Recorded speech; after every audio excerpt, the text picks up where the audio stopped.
Hello folks, and welcome back to what is basically an update, a progress update on this restoration project of the Fokker DR1. As you can see, the upper wing has now been built. It's not completed, and that's what I'm going to have a little talk about today. The ailerons have been completed, the capping strips have been added to most of the upper ribs. These haven't yet, and I'll explain why in a moment. The lower side of the wing needs the capping strips attached, and of course the scalloping needs to be cut out when it comes to sanding down. They haven't obviously been sanded yet. Now, as you're looking at it, this is how it was originally rigged. The outer wing spars are permanently attached to the upper wing and the middle wing, and then at the field these two bolts are attached to the lower wing. Now that quite appeals to me. I have a couple of biplanes that I leave with the wings connected up, and I find that saves a lot of time and hassle at the field. The Youngmeister that I built is done in that way. So although it might seem very clumsy, I find it quite an attractive proposition. So I'm going to leave the middle wing and the upper wing attached to the rear cabane struts. These were the original wood ones. The cabane struts that go at the front have long since gone.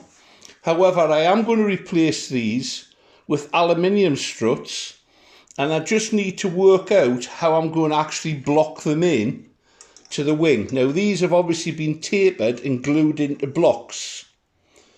I'm not sure that's the way I'm going to do it. I would prefer to use the aluminium struts and bend them and then reinforce this plywood rib. This is a plywood rib, and bolt them in position once they've all been jigged to the correct angle and height. And then at the field there'll be two bolts at the bottom to attach, a bolt here and a bolt here to the forward struts, which will be permanently attached, and obviously the lower wing bolts. That quite appeals to me, I must admit. So lower capping strips to do, and then once they're done, I'll actually, I think, start considering covering some of the wings just to give me a break from construction once I can get the upper wing sanded down and ready.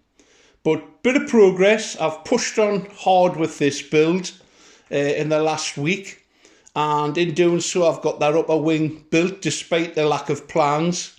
A bit of common sense made it quite straightforward. You can see that each wing is just one panel bigger than the one below, so that was quite a straightforward task to do. A bit of a lump.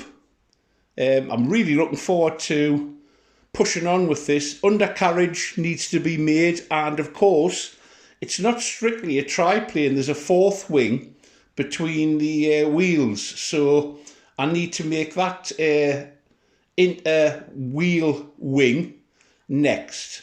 So thanks for popping in. I hope you found this interesting. I'm getting really excited at the look of this. It's got quite a presence about it. Colour scheme's the next thing I need to consider, and when I've hit on something that really strikes my interest, I'll let you know which one it's going to be. Thanks for dropping in. I hope you've enjoyed the journey thus far, and if you have, please give it a thumbs up, and if you subscribe you'll be able to see the next instalment of this build.